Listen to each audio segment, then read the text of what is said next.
Today's scripture passage is from Mark chapter 1, verses 40 to 45. You're welcome to turn there or follow along on the screen behind me.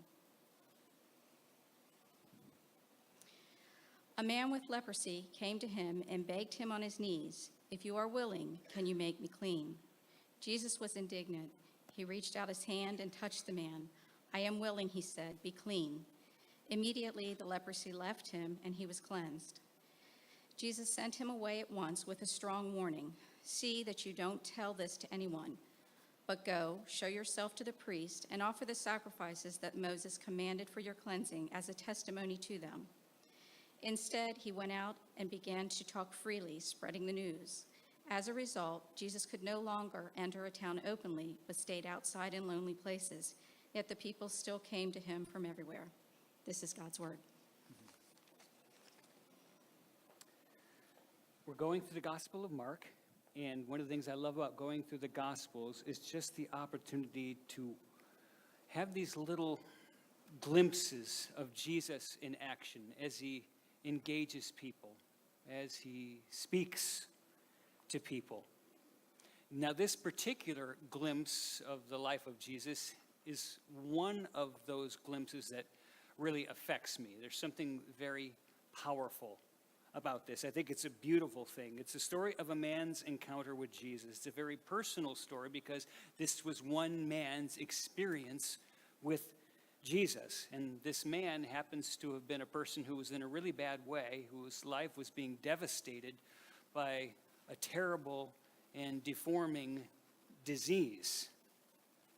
The disease was known as leprosy. Now, typically, we tend to think of leprosy as something that died off and went away a long time ago. You don't think of leprosy that is something current, but I'm here to tell you that leprosy still exists in the world. You see it places, we talk a lot about the third world because, I've had some experiences in the third world and they've been very impactful for me. Other people in this room have also seen leprosy in places like in India and Africa. I know Marcy has been there and she's probably seen it. Donna has been there and has probably seen it. Leprosy still exists in the world. It has not gone away.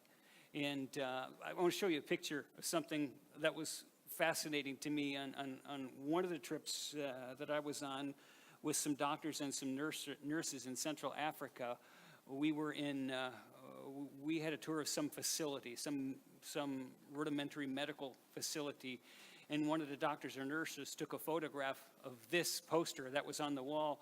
Down at the bottom, you can see Organisation Mondiale de la Santé, which is World Health Organization, WHO, if you've ever seen that in the news. So they had published this poster because of the matter of leprosy throughout the third world. Up at the top, it says Guérir de la lèpre, which simply means to heal leprosy. Healing for leprosy? Is there a cure for leprosy? Is what it means. And then the top left, you see the before picture, the avant. Bottom right, you see the après photo, the after picture. You got a before and after person. The poster says it's possible to heal leprosy with this stuff called PCT. And then it tells you down here that the treatment is free at your local health center. Okay? Well, that stuff didn't exist when Jesus was engaging people in the first century AD. Now, what's interesting is you look at the photos, you really can't tell because, number one, the photo's bad, and then number two, the lighting in here is bad. But if you could really see the photo, the before picture shows a man who's got these nodules on his face, and they're rather pronounced. This is not what I would call a very advanced case of leprosy. But you can see then in the after picture that a lot of these eruptions, these nodules have gone away. And so they are advocating the use of this product, PCT, for the cure of leprosy. So what exactly is leprosy? I'm going to leave this photo up there because you might be able to refer back to it as we go. And I don't want to be too technical with it, but to understand what this man was dealing with might actually be helpful to us because you will understand the condition in which he came to Jesus. Otherwise, I think we miss a whole lot. What in the world is leprosy to begin with? Well, one article that I read on it this last week describes leprosy as beginning with an unaccountable lethargy and pain in the joints. So a number of you are probably thinking, oh, do I have leprosy? I'm lethargic and my joints hurt. Do I have leprosy? That's probably where you're going. And then it says, on the body begin to appear discolored patches. And on those discolored patches eventually begin to be produced these little nodules. Now, the nodules especially gather in the folds of the cheeks, the folds of the nose, around the lips, around the mouth, and on the forehead, thus the before picture. Okay, and again, keep in mind that this case is not advanced like I think was probably the case with the man in the account we're reading. Now, the article describing leprosy goes on to say that the whole appearance of the face is gradually changed until the person loses his or her human appearance. In some places I read, it's very disfiguring. The nodules grow then until they begin to ulcerate, and it's kind of gross, but they begin to ooze. The eyebrows begin to fall out. The eyes begin to bulge. The voice is affected, and the breathing becomes very wheezy because in the throat and the vocal cords, because of the nodules and the ulcerating that happens there. Slowly the sufferer becomes a mass of ulcerating growths. Now, a little bit more, because it's helpful, some forms of leprosy, in some forms, the infected areas lose all feeling. They lose all sensation. And so the person doesn't even know it, because until they're injured and they realize they're injured, there's no feeling of pain where there should be pain. Eventually, the muscles waste away, the tendons contract and the hands become like claws, chronic ulceration of the feet and the hands ensues. Ultimately, and here's what's really crazy, is fingers and toes, even hands and feet, begin to just fall off. This, my friends, is leprosy. And you ask, well, how long does this process last? Well, with some forms of leprosy, that degrading process will last from 8 to 10 years. With other forms, it will last from 20 to 30 years. Can you imagine 20 to 30 years in this state? And it always ends up in one's death. So it's no wonder then, in the first century AD, that leprosy was absolutely dreaded in the ancient world. Understandably so. Now, there's another little twist about this. We've talked about the lack of developed medical care at the time. Okay? In the biblical era, having little medical knowledge, many skin disorders which were not leprosy were thought to be leprosy, even though they were much less serious. And they were all lumped together. If you had some sort of a skin disorder, you were thought to be leprous, so you were going to be treated as though you had leprosy. Which begs the next question. So how were people with leprosy treated by society? Well, this is not pretty. In a word, ostracism.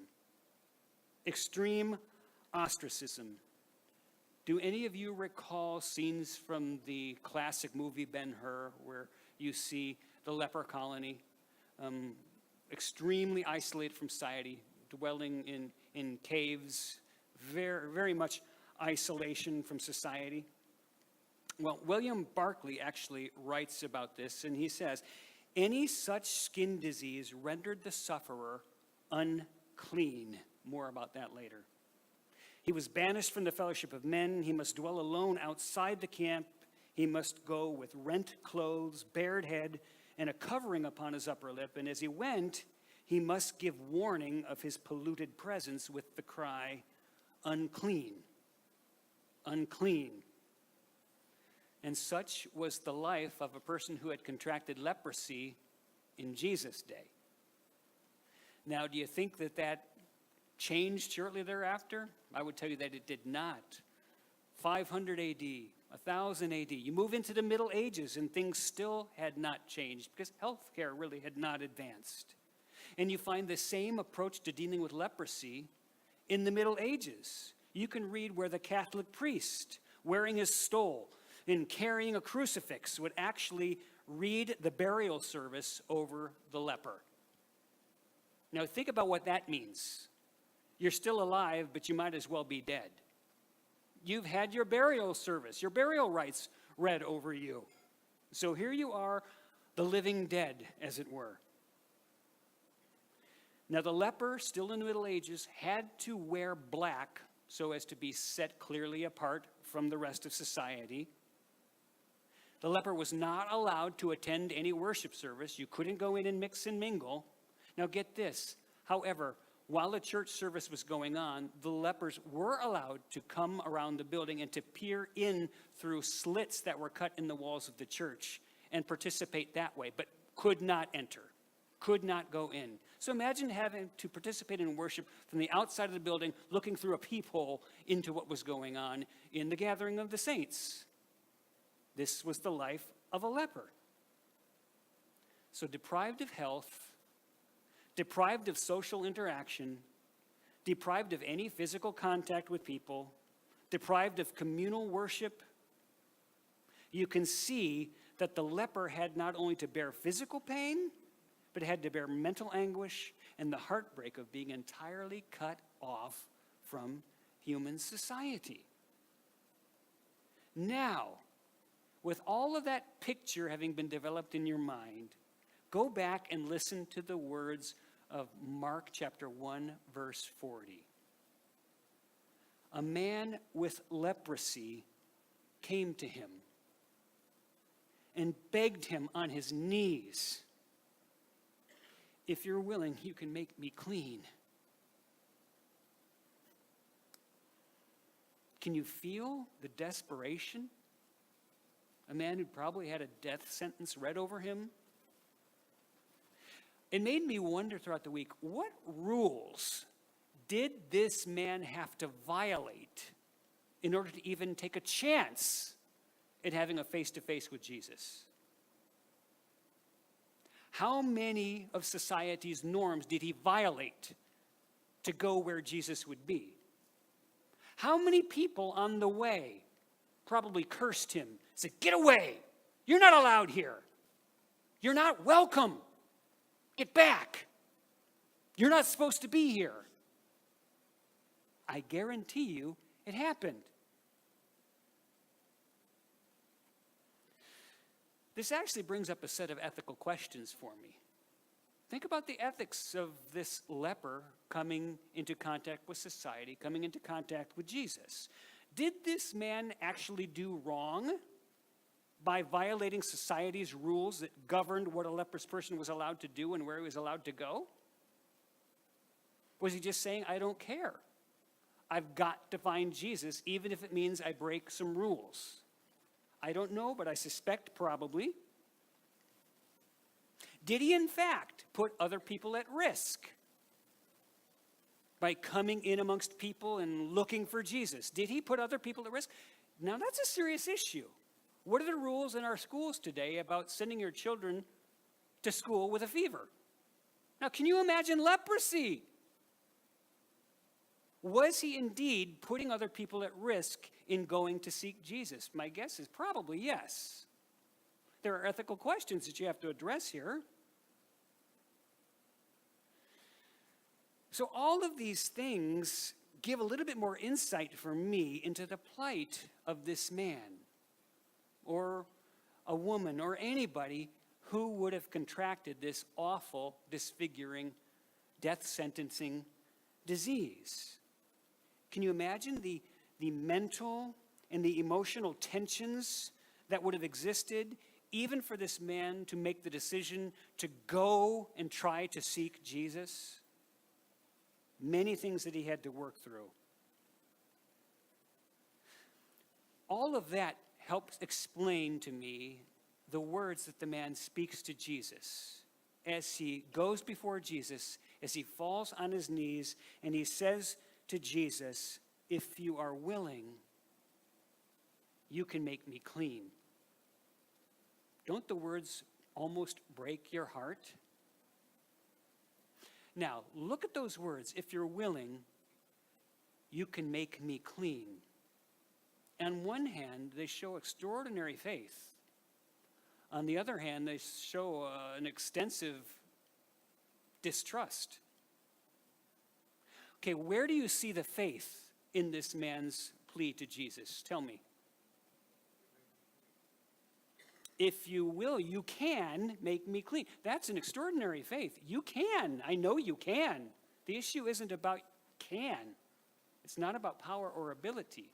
And yet, on the other hand, there's a certain mistrust. Where is the lack of faith in this man's statement? If you're willing. So the man apparently is not sure of Jesus' intent. He's not sure of Jesus' heart. Will my plea be met with compassion, a willingness, a desire to help? Now, I know you can, but I don't know if you will. A lot of us, I think, can relate to this. We believe that Jesus can, but we're not so sure of Jesus' willingness to do what it is that's really good for us. I don't know if you can relate to that or not. Let me ask you, though, and don't answer this, but which is harder for you? To trust the power of God or to trust the intent of God?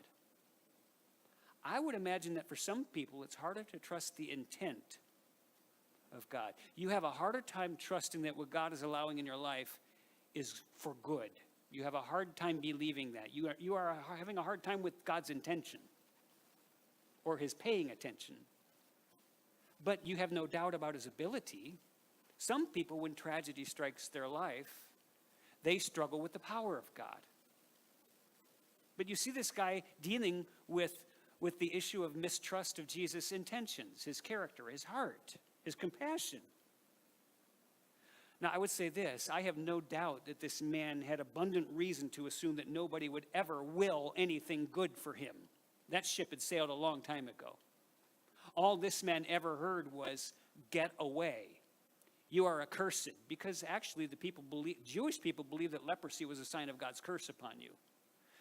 You had done something wrong, and therefore you are suffering from this disease. Do you remember another instance where there was a blind man, and the disciples were arguing amongst themselves as to why the man was blind? Was it because of something he did, or was it something his parents did? So what's the assumption? Something like that was the result of somebody doing something wrong.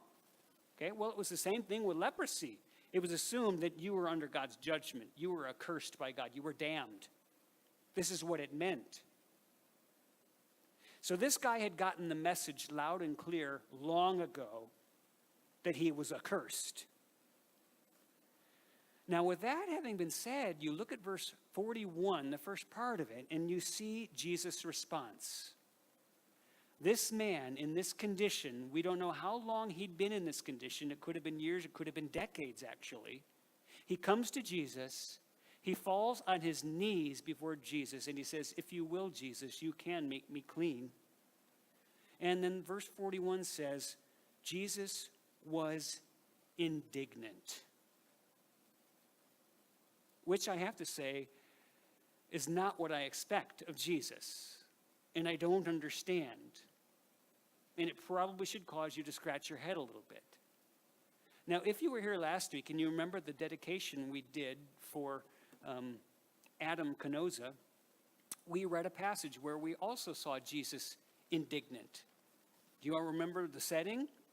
The passage is found in the Gospel of Mark chapter 10, and some people were doing some stuff, and the disciples weren't liking it, so they were stopping it. And Jesus was indignant at the disciples. What were the people doing that the disciples were up? People were bringing children to Jesus to receive a blessing from him. And the disciples said, "No, stop that. That's not important." And when Jesus realized what they were doing, he was indignant at the disciples for stopping this. He says, "Don't you dare stop the little children from being brought to me. For of such is the kingdom of God." So we saw Jesus indignant there. If you were to look at chapter 11 of the Gospel of John, you would find another place where Jesus is, quote, indignant. He was standing by the graveside of one of his friends, and the deceased man's sisters were absolutely devastated. And Jesus was indignant, and he heaved a loud groan, and said, "Lazarus, come out." So we see Jesus indignant several times throughout the Gospels, and this is one of them. And I don't know what is behind the indignance of Jesus at this point. But how about we suggest a couple of things, and you tell me if you think it's possible. Do you think Jesus was indignant that a miserable leper would have the audacity to risk spreading the disease by coming to seek his help? Do you think that's what Jesus was mad about? I don't think that was what it was. Do you think Jesus was ticked at his disciples for letting this filthy, stinking wretch get through the crowd to him? I don't think that's what Jesus was indignant about. Do you suppose Jesus was angry at the incessant, never-ending parade of people coming, wanting from him? Here we go again, another one. Do you think that's what Jesus is indignant about? I don't think. You could go on and on trying to find things that fill the blank as to why Jesus was indignant, but I think the vast majority of them I would have to give a resounding no to. These are not reasons for Jesus' indignance. New Testament Greek scholar Bill Mounce offers what I consider to be a helpful take.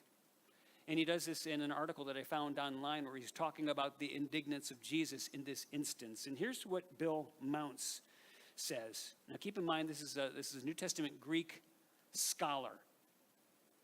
And he says, Jesus' indignation was directed toward the destructive influence of sin in this world. Think, Jesus had made all things, and he'd made them good. You recall in the book of Genesis where God created and then pauses and says, and behold, it was good. And at the end he says, and it was very good. The New Testament attributes that act of creation to Jesus. Okay? So Jesus had made things and he had made them good. Mounce continues, he says, he had created a world that would be the perfect place for you and me to live in community with one another and with him. He'd created it carefully, meticulously, beautifully, with loving care. Do you believe that, my friends? I believe that. I'm convinced of that. And then pause for a minute and take a look at this man who is now kneeling on the ground before Jesus asking, do you care? Will you cleanse me? Because I know you can. Will you make me clean? This man is no longer beautiful, he's disfigured. This man is no longer healthy, he's riddled with disease. He's no longer living in community with other people, he's been isolated, forced into solitariness. And according to Jewish law, he must be banned from spiritual community because he is unclean. He will be allowed no admittance to synagogue. Now, Bill Mounce continues as he develops his thought. He says, not only does our sin cause Jesus great pain as he watches his children struggle, but I think looking at his creation, what it was and what it had become, due to the ravages of our sin, causes him great pain, even anger. Now that's something that you will have to think about and see if you can agree with Mr. Mounce. I will tell you that I agree.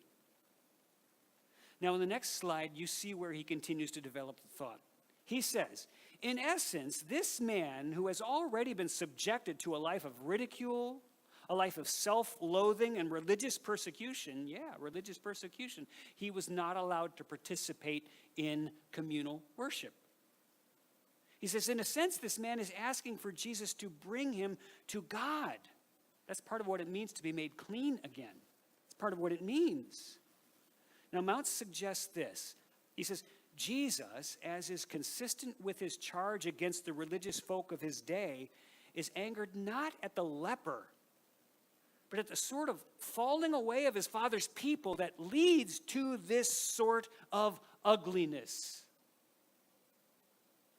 So there's a composite picture here that causes Jesus to groan with indignance at it. And it's not the man who's asking for his help.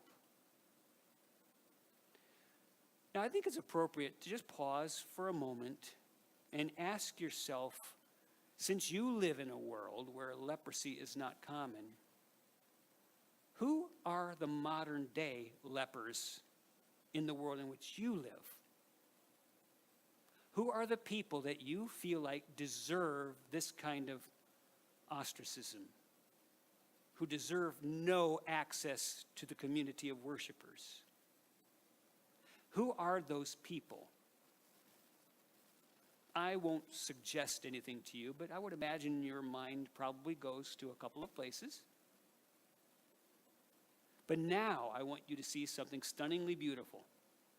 I want you to see something that is very moving to me personally. And it's the beautiful, magnificent Lord of life in action. Mark 1:41b tells us, as Jesus was moved with indignance, here's what happens. He, Jesus, reached out his hand and touched the man. I am willing, he said. Be clean. I consider this to be a breathtaking move. Jesus reached out and touched this man. Now, come on, think. When was the last time you suppose this man had been touched by anybody? Do you realize that merely by coming around other people, he had to cry out unclean, and people would trample over themselves to get away? They would fall over themselves trying to avoid contact with him. So I feel like this choice on Jesus' part to reach out and touch him is very well and deliberately chosen. And it makes me think a lot about this thing that you and I encounter somewhat with regularity, physical touch. Now, you probably have gathered that one of the things that makes me who I am is this love language of physical touch. I mean, why do you think I gotta hug y'all? You know, don't get weirded out by it. It's just the way I express affection, value, love. Physical touch is very high on the spectrum of things that I value. And it made me think a lot about this throughout the week. Maybe this is why this particular act of Jesus is so meaningful to me, because physical touch means so much to me. Most people know that physical touch is extremely important in the development of children. Study after study after study has shown that children deprived of physical touch struggle. They struggle to thrive. In many cases, if it's severe enough, they don't survive. They die for lack of physical touch. And most people sort of let this subject go once the child moves on into adolescence and then on into adulthood. We think, well, that was for infants. Well, it doesn't matter anymore now. We've outgrown that now, okay? We've passed that stage in which it's so important. But I want you to consider some facts. And I did a little research on this week, and I gleaned some things from different medical websites. And you'll find most of the information you need to find out where I got my sources on a slide at the end. But if you're interested, you can watch for that. But notice these facts about physical touch from the medical community. Number one, the simple act of touching someone has been shown to improve cognitive and emotional development, including reducing susceptibility to depression and reducing some behaviors associated with Alzheimer's disease. It doesn't cure it, but it makes certain things a little bit better. Physical touch. Being affectionately touched can even contribute to a stronger immune system. Who'd have thunk it? Another one. Touch has been known to help with learning engagement. Now, this is fascinating to me. Maybe some of the teachers can tell me that you know this or you've heard this before or something, or that you agree with it. Check this out. One study found that students are 3 times as likely to speak up in class after their teacher pats them in a friendly way.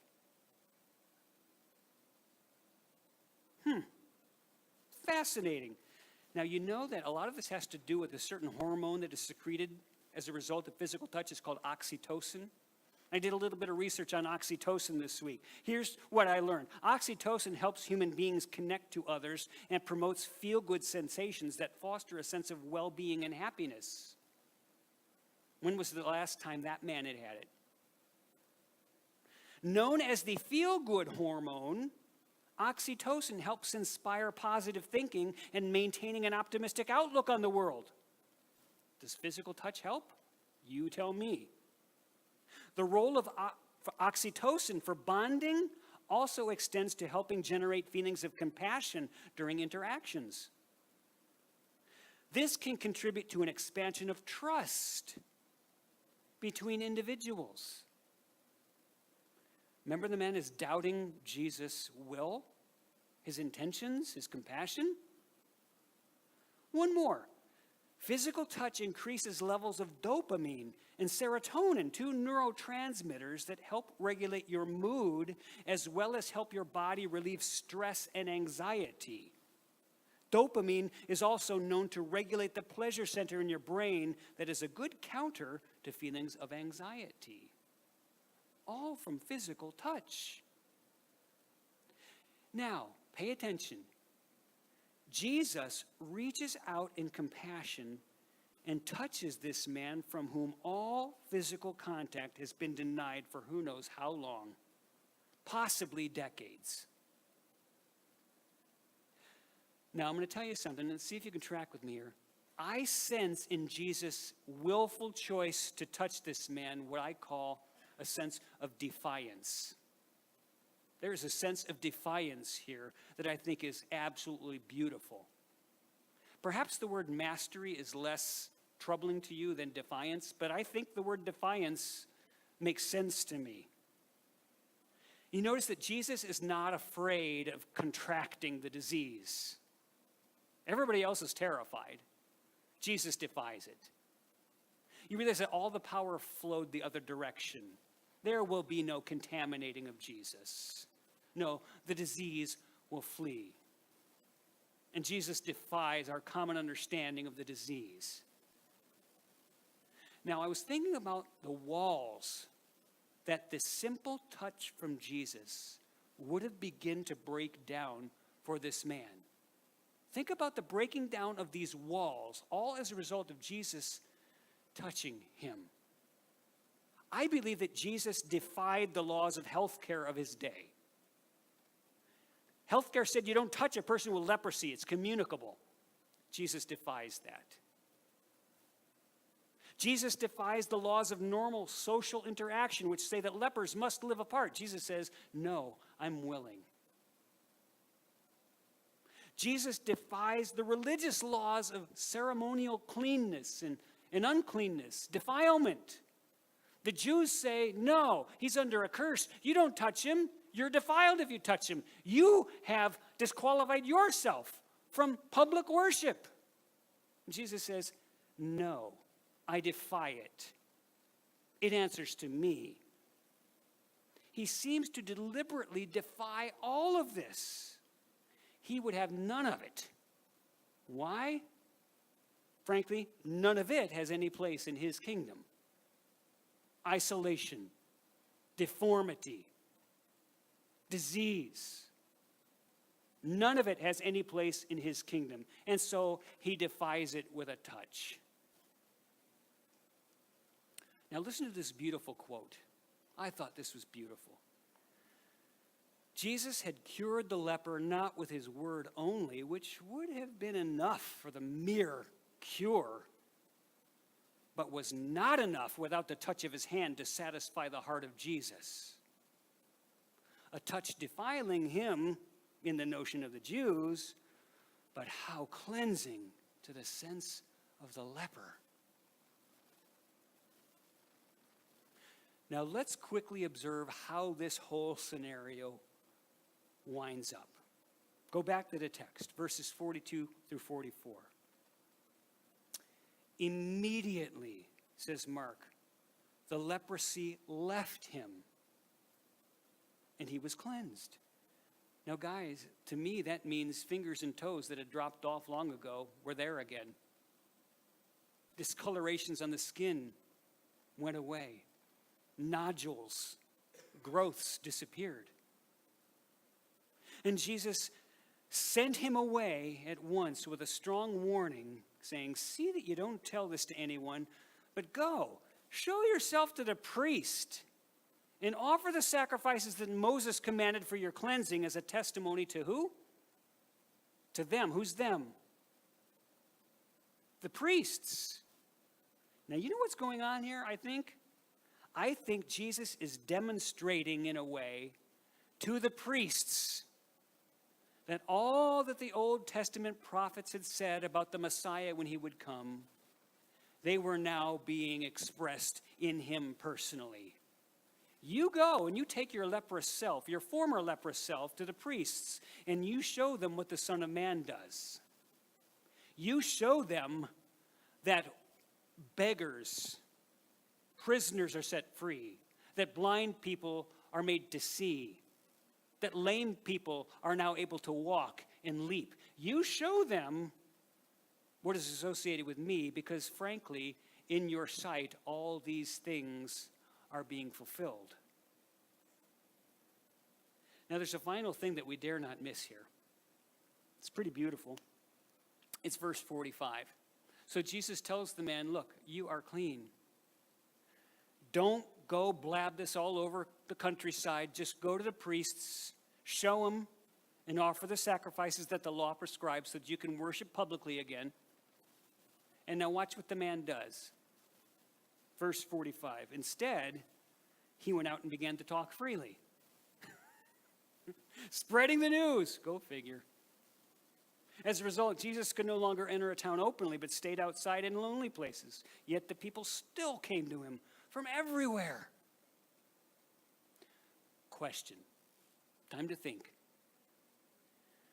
Do you suppose this guy deliberately scorned Jesus' instruction not to go tell everyone? How many of you tend to think that he just couldn't help it? Now, isn't that so us? That is so us. Do you remember that Jesus said to his disciples, "The spirit is willing, but the flesh is weak"? I think that's what you've got going on here. I read one writer who thought the guy just flat out scorned what Jesus said, and it was selfish and indulgent. I don't think so. I think this is classically human. I think this is me. I think this is you. Now, can you imagine Jesus hunting the man down, saying, "You idiot, I told you not to tell people. Give me that healing back. That old leprosy, back upon you. Nodules, they're back. Fingers and toes are gone again. You blew it. It's over." Can you imagine your Jesus in that way? I am glad you can't, because that's not what happened. Which leads me to this conclusion. Jesus did not heal this man contingent upon his subsequent perfect obedience. And I would have to say by extension, he doesn't forgive your sin based upon any subsequent perfect obedience. He gave his compassion and his healing out of sheer grace. The man never earned it. You can't earn it. And Jesus had every right to take back the gift he'd given him, but that's not the way he is. And aren't you glad?